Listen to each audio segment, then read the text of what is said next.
귀한 은혜 받았습니다.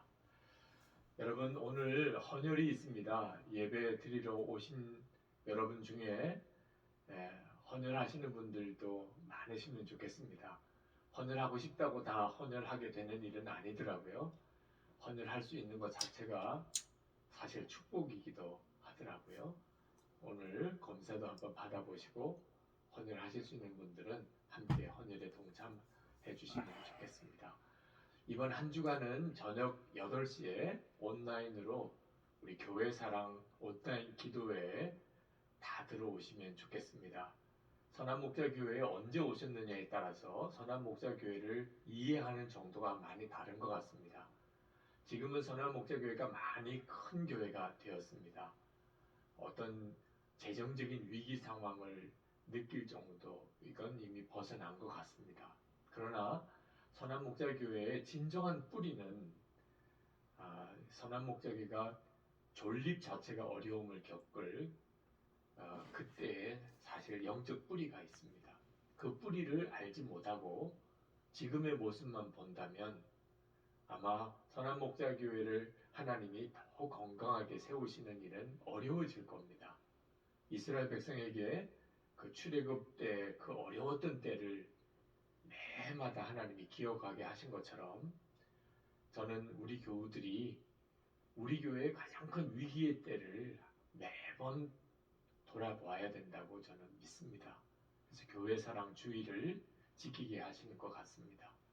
이번 한 주간 동안 선한목자교회가 어떤 어려웠던 과정을 거쳤는지 여러분이 생생한 증언을 아마 들으실 수 있을 겁니다. 도대체 선한목자교회는 어떻게 생긴 거야? 교인이면서도 그 점에 대해서 분명치 않으신 분들은 이번 주간 온라인 기도회에 들어와 보시고 그리고 다음 주일에 교회사랑 주일을 함께 지키시면 좋겠습니다. 고린도후서 13장, 이제 고린도후서 마지막 장입니다. 이 고린도후서를 마무리하면서 여러분에게 한 가지 질문을 드리고 시작하고 싶은데요. 여러분 정말 성령께서 여러분 안에 계신 것을 믿으십니까? 제가 담임 목사로 처음 나가서 우리 젊은 집사님들과 성경 공부할 때 어느 남자 집사님께 성령께서 지금 집사님 안에 계십니까? 라고 질문을 했었습니다. 집사니까 당연히 아멘 그렇게 할 줄 알았는데 너무 당황해 하시면서 대답을 못 하시는 겁니다. 눈을 감으시고 가만히 계시는 거예요. 여기 계신가? 저기 계신가? 찾으시는 것 같기도 해서 우습기도 하고 무슨 대답하실까 궁금하기도 해서 기다렸습니다. 한참 있다가 눈을 뜨고 하시는 말씀이 지금은 안 계신 것 같습니다. 그러시는 거예요. 다들 웃었어요. 그런 대답을 하는 것은 기본이 아니지 않습니까? 예수를 믿으면 다 성령이 마음에 오신다고 그렇게 믿고 또 그렇게 듣고 배웠는데 어떻게 그런 대답을 하지요? 저는 이해가 되더라고요. 성령께서 내 안에 계시다면 내가 이렇게 살 수 있을까? 성경도 못 읽고 기도도 못하고 은밀한 죄에 사로잡혀 있고 가정도 원만치가 못하고 일터 직장도 늘 힘들고 성령께서 정말 내 안에 계시다면 내가 이렇게밖에 못 사는 건가? 그러니 그런 대답을 할 수밖에 없게 되더라고요. 여러분 이것은 대단히 심각한 문제입니다. 왜 한국교회가 지금 이 모양이 되었을까? 성도들이 성령께서 자기 안에 계신 것을 실제로는 믿지 못하고 있는 겁니다. 그래서 예수님의 사람 제자 훈련이 시작이 되었어요. 성도들에게 기본으로 정말 마음에 성령께서 계시다는 것을 분명히 알게 해주지 않으면 해결이 안 되는 문제가 한국 교회 문제이니까요. 사도 바울이 고린도후서를 쓴 이유도 고린도 교회가 여러 가지 어려운 그런 법제, 분열, 영적인 혼란 겪으면서 그 교회를 회복시키시려고 사도 바울이 너무너무 안타까운 마음으로 쓴 것이 고린도 후서입니다.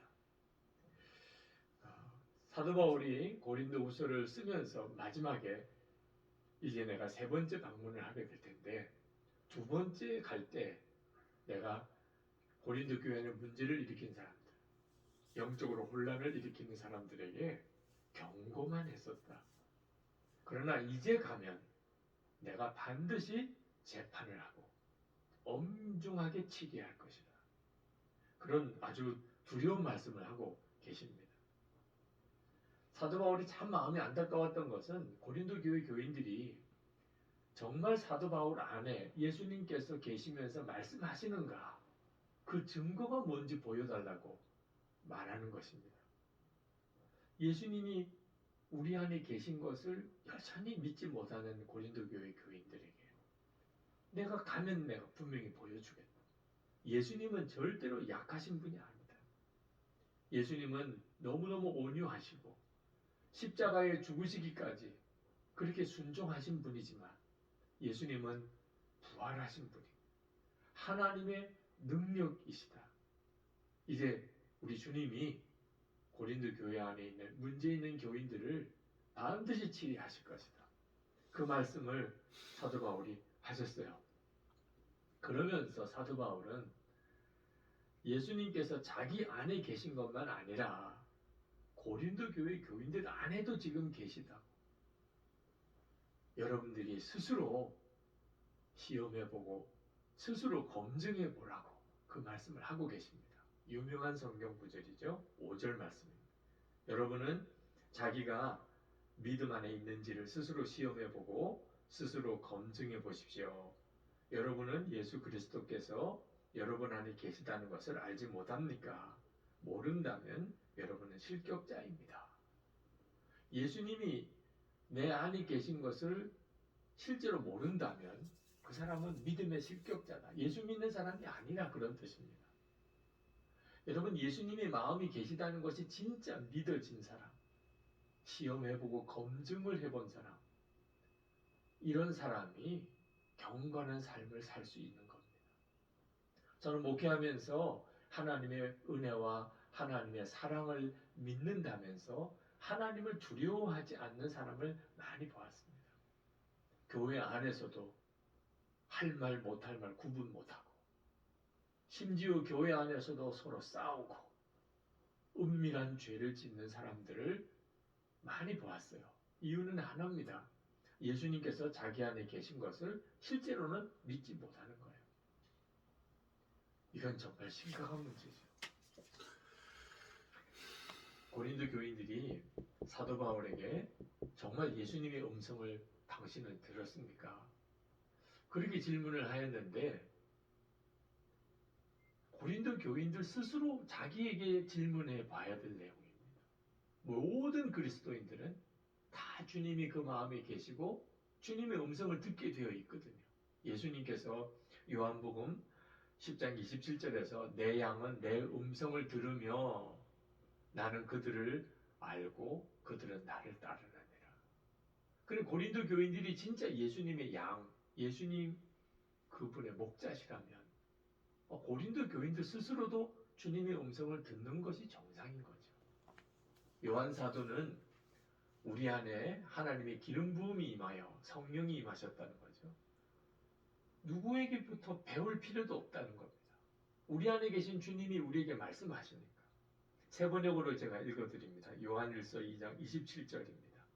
여러분으로 말하자면 그가 기름 부어 주신 것이 여러분 속에 머물러 있으니 여러분은 아무에게서도 가르침을 받을 필요가 없습니다.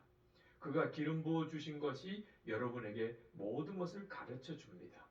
그리고 그 가르침은 참이요 거짓이 아닙니다. 여러분은 그 가르침대로 언제나 그리스도 안에 머물러 있으십시오.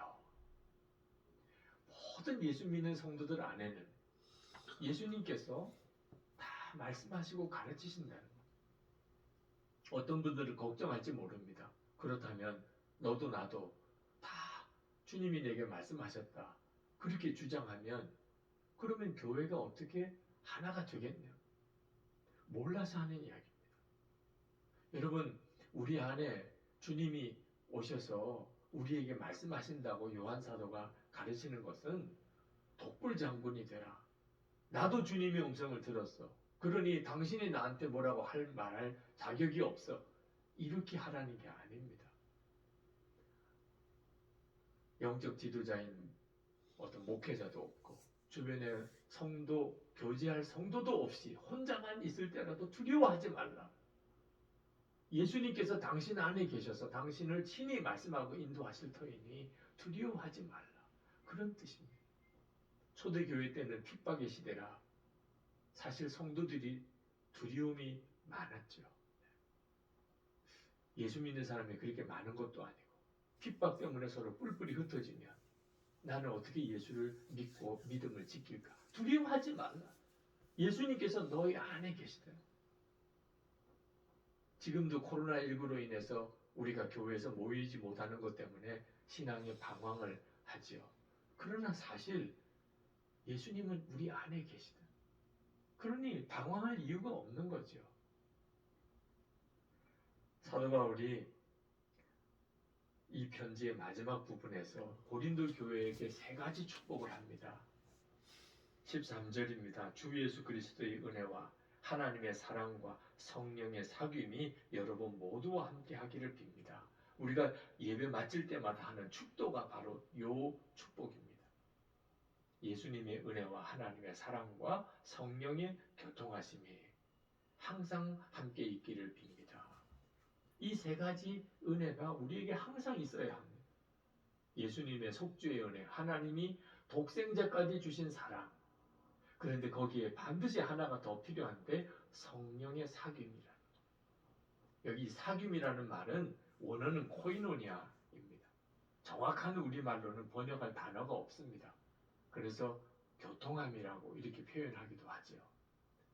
우리 안에 계시는 성령님은 나에게만 계신 게 아니고 우리 모든 성도에게 다 함께 계시기 때문에 우리가 성령님께 귀를 기울이면 우리가 다 하나가 된다는 기가 막힌 거죠.